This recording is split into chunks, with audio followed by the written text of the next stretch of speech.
guys, today I'm going to train the back, because in my opinion, in classic physique, the back is very important to have very big. There's only one pose that we do on the back, and the bigger the back is in that pose, the better it will be. And for me now, theoretically, being number 2 in the world, it's very important for me to have that pose nailed at the Mr. Olympia.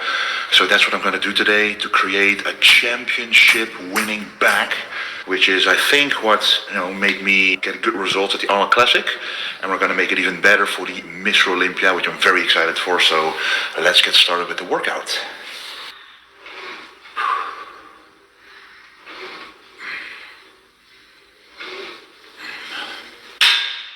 What are you doing, Wesley? Well, just look at this. I want the Stay Golden sign to be on when I'm training, because we gotta stay golden, of course. I actually got this from my girlfriend, Marley, the original owner of the gym. She got this for a birthday a couple of years ago. And, back then I didn't achieve as much as I did today, but I do think that was the beginning of something great. Not just in my bodybuilding career, but also, we're owning this whole gym now. And it's just amazing to have this gym, and this was the beginning of having something together. And really, she gave me the Stay Golden sign, which means she understands who I am, because I really appreciate that. So that's why it always needs to be on when I'm working out. So we're not wasting too much energy on the warm-ups.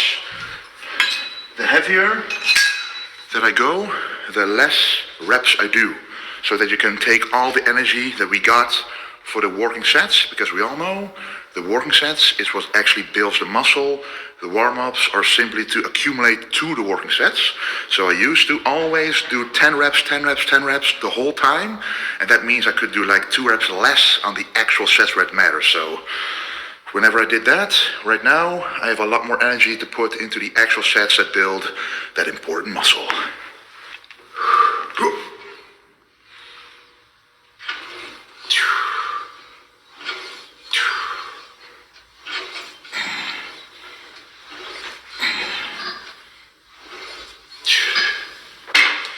Easy. The question I get a lot is how many warm-ups should you do? And it's not set in stone. Just make sure that the warm-ups, they are there, so you can feel your muscles, whether they are used to the weight or not. If you're okay, I feel a little bit of pain here and there, just make sure to then do one more warm-up to make sure if you're feeling okay before hitting that super heavy weight. Because the last thing you want is an injury, because I used to have a lower back injury using a different movement, but that took me out of the game for a few months, and that's the last thing you want, guys. So make sure to warm up properly. Accumulating the steps.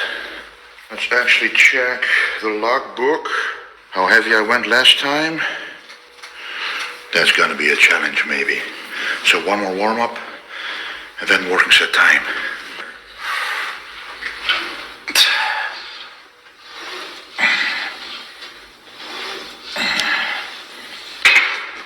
Right, and then we move to the final weight. But now I have a challenge, because last time it said 15 reps with this weight. And in my opinion, if you want the most muscle mass, staying around the 12 rep range would be the best. So I think we can go a little heavier than this.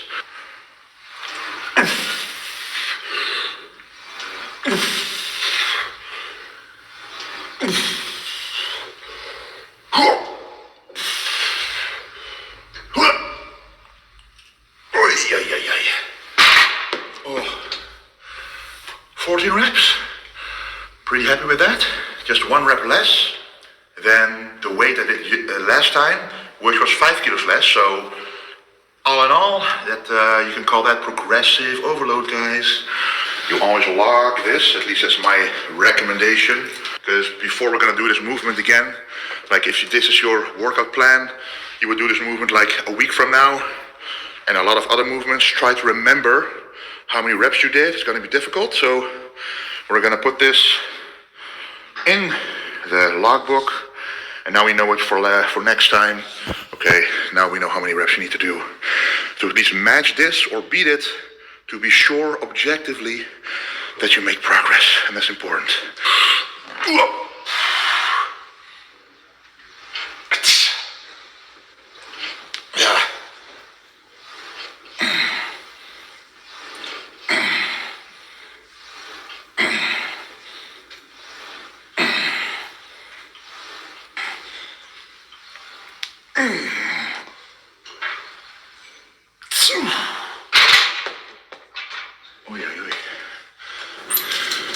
for days now I've been trying to find this particular grip in the gym.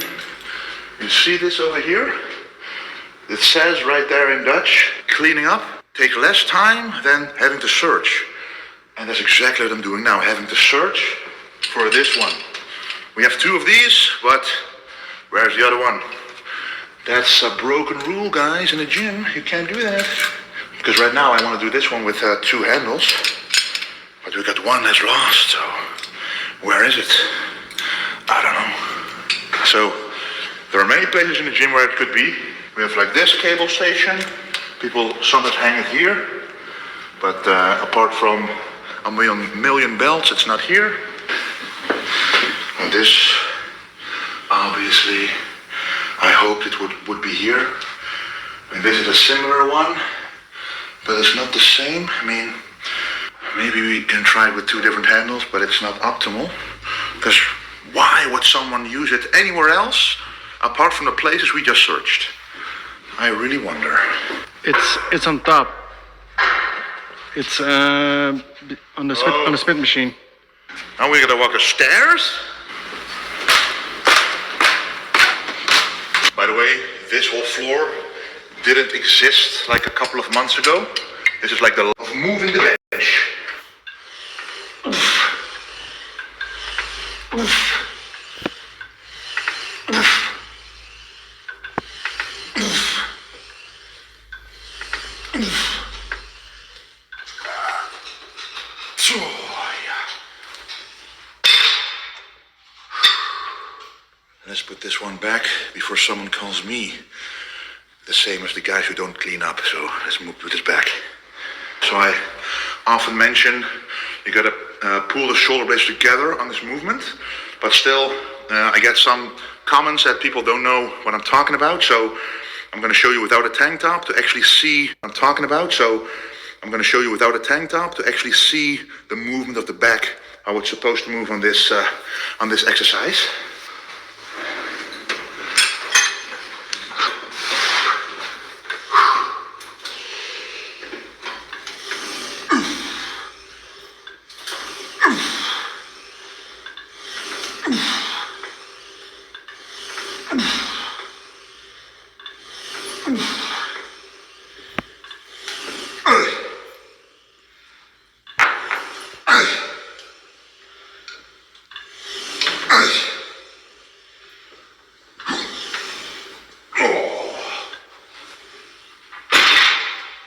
Starting to get heavy, putting the weight down a little bit, but now you see, you want this movement to happen like this, so don't just row like this, but actually use the shoulder blades, because that's the function. If you want a thick back, that's what you gotta do.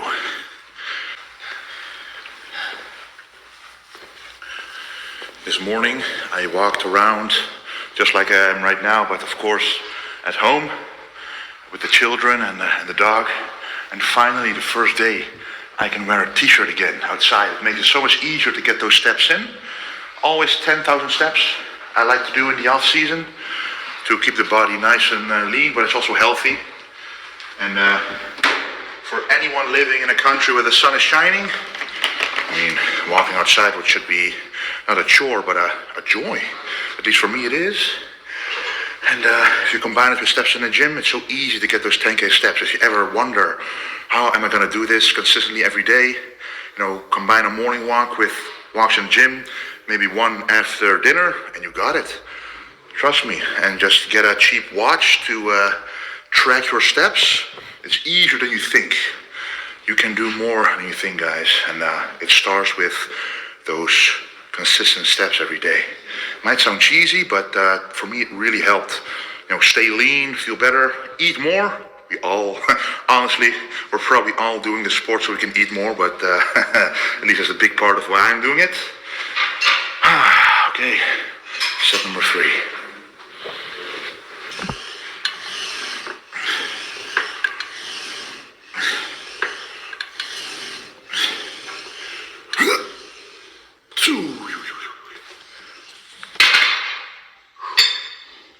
And now the most difficult part of this whole movement, getting the dumbbell back.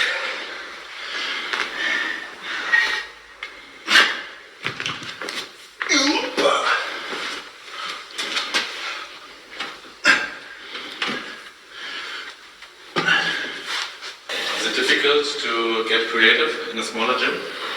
No. No, for me it's pretty easy. Because all you need, like I won my pro card only with dumbbells and barbells and like the rings. I used to do gymnastics back in the day, so I was used to doing pull-ups and dips on rings.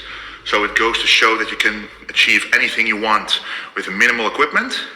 But after a while, you stay a bodybuilder, and in prep, you want some easier machines. So we got some cable machines, and with cables, dumbbells, and barbells, you can pretty much do anything you want. So there's no excuse regarding getting everything out of the minimal stuff in your personal gym. So if you look at my idol, Arnold Schwarzenegger, honestly, until this day, he still, in my opinion, has the best biceps and chest and even a great back, even compared to the guys of right now. And he was able to achieve this with just bent over rows, T-bar rows, concentration curls, barbell curls. What do all those moves have in common? Dumbbells and barbells, no machines in sight. Of course, every now and then a lat pull down, but that's still basic stuff. So you can achieve a very good physique that a lot of people look up to, even with the minimal stuff necessary. Unilateral work time. What does that mean? One arm at a time. We all have one side that's bigger than the other. The smallest side is the side we're going to start with.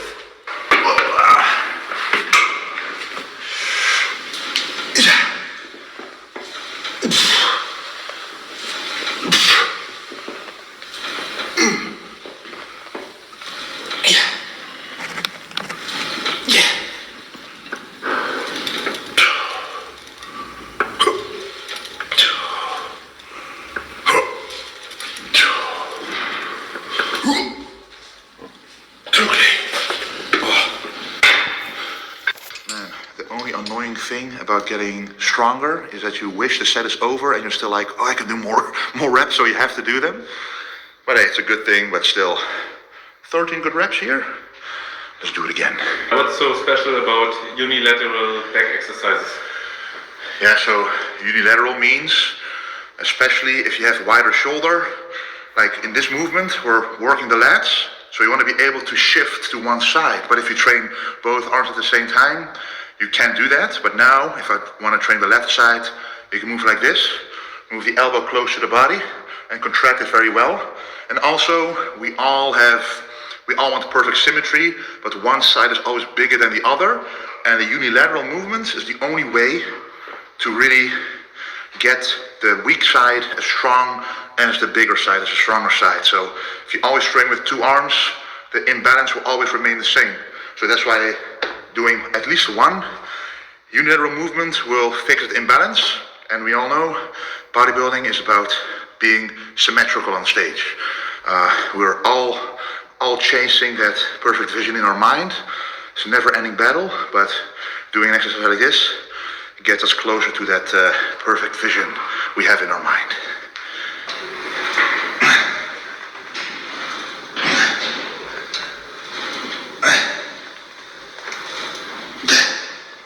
Cool down time.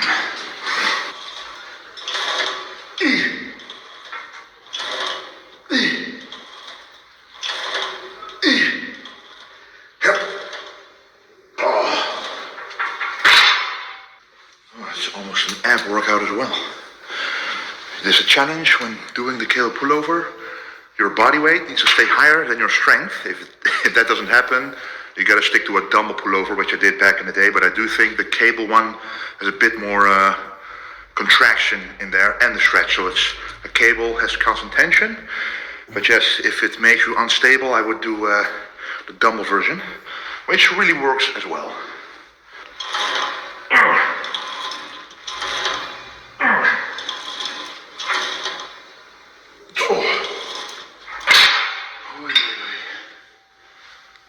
We're gonna train abs at the end, but I'm already training it right now, but it's a good finisher basically when you do the abs at the end for this.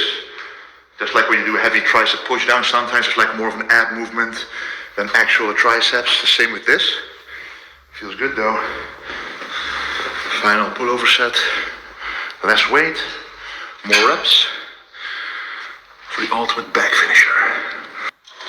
Ooh, Okay.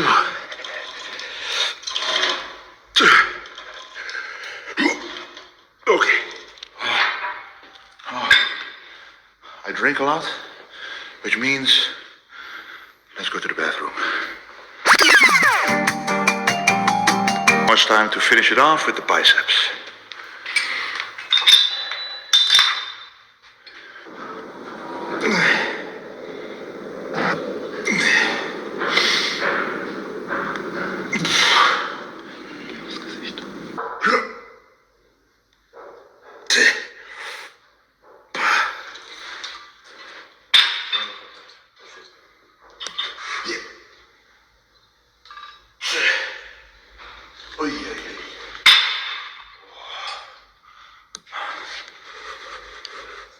We focus a lot on the stretch here.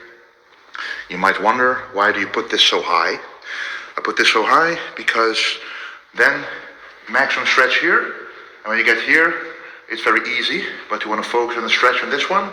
So on the next one, we can focus on the contraction.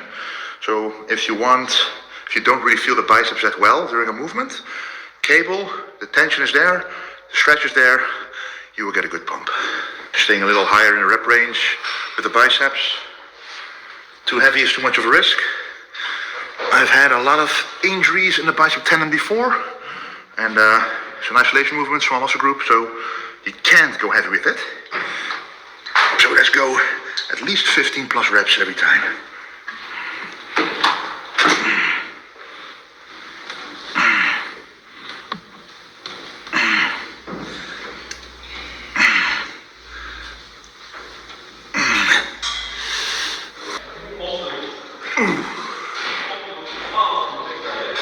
Oof.